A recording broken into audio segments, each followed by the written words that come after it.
investasi dimanapun harus dipelajari, dilihat dulu, di googling dulu, diperiksa dulu.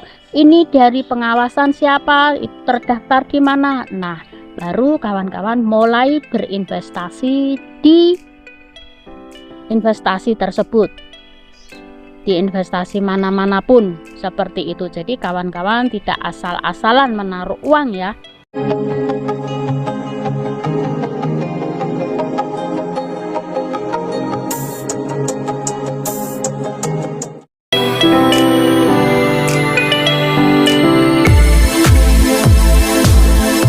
Saya ingin sedikit bercerita tentang pertama saya kenal bibit investasi reksadana. Awal-awal saya tahu bibit investasi reksadana itu dari TikTok. Setelah itu saya telusuri dan saya googling bagaimana cara kerja bibit investasi reksadana itu. Saya baca-baca artikelnya, ternyata bibit investasi reksadana itu sudah aman diawasi oleh OJK dan tidak tipu-tipu seperti itu ya kawan-kawan ya. Dan jangan tergiur kalau ada orang menawari investasi bunganya tinggi. Itu jangan tergiur ya, karena investasi yang benar-benar akurat itu rendah dan tidak begitu resikonya tinggi, tergantung pilihan profil kawan-kawan masing-masing. Nah, untuk di bibit reksadana ini kawan-kawan bisa register menggunakan nomor Singapura atau nomor Indonesia dan menggunakan KTP.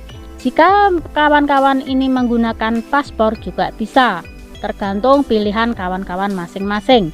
Dan silahkan masukkan data-data sesuai yang diminta yang ada di bibit investasi reksadana tersebut. Nah, bagaimana kinerja bibit investasi reksadana ini? Nah, kinerjanya itu juga diawasi oleh OJK dan manajer investasinya juga ada obligasi, ada saham, ada BIP, maksudnya ada pasar uang seperti itu.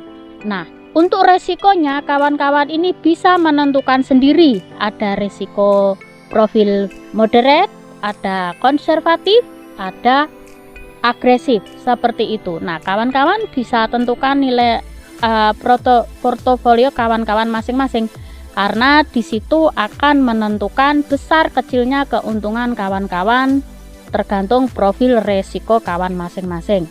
Nah, di bibit investasi reksadana sendiri itu bisa berinvestasi mulai dari 10.000, itu sudah bisa ya kawan-kawan ya. Jadi kawan-kawan ini tidak harus kita berinvestasi seperti orang kaya itu harus miliaran atau ratusan juta, tidak. Jadi mulai dari 10.000 itu sudah bisa berinvestasi seperti orang kaya-kaya lakukan. Nah, seperti itu ya kawan-kawan ya. Jadi uang kawan-kawan ini bisa bertahan dan berkembang jika berinvestasi di bibit investasi reksadana. Nah, kalau kawan-kawan ini menabung di bank, itu uang lama-lama akan terkena inflasi.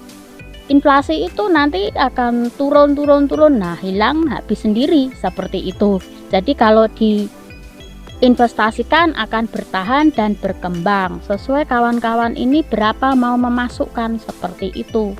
Nah, jadi sampai di sini kawan-kawan sudah paham tentang cerita saya berinvestasi di bibit reksadana. Nah, kawan-kawan jangan jangan teriming-iming bunga besar tinggi seperti itu, karena kalau bunga besar iming-iming orang lain itu jangan didengerin. Kawan-kawan itu harus pelajari dulu bagaimana kinerjanya yang investasi ini dan investasi yang itu.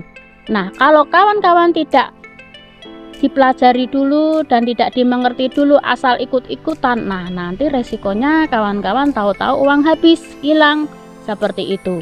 Jadi kawan-kawan sebelum berinvestasi dimanapun harus dipelajari, dilihat dulu, di googling dulu, diperiksa dulu. Ini dari pengawasan siapa, terdaftar di mana. Nah, baru kawan-kawan mulai berinvestasi di investasi tersebut, di investasi manapun seperti itu. Jadi kawan-kawan tidak asal-asalan menaruh uang ya, seperti itu. Nah, kurasa sampai di sini dulu cerita saya. Awal mula saya berinvestasi, saya kan taunya dari TikTok, dan saya register menggunakan nomor Singapura, kemudian pakai KTP Indonesia itu bisa, dan sampai sekarang sudah 3 tahun 8 bulan hingga sekarang ada jual ada beli produk tersebut. Jadi kawan-kawan jangan risau untuk berinvestasi di bibit reksadana. Gunakan kode referral ATI0676 yang ada di deskripsi box, sudah saya siapkan, dan kalian akan mendapat cashback Rp25.000 saat pembelian atau berinvestasi pertama 1 juta di bibit investasi reksadana. Kurasa sampai di sini dulu. Jika masih ada pertanyaan silahkan tinggalkan komen di bawah. Thanks for watching. See you next video. Don't forget to subscribe.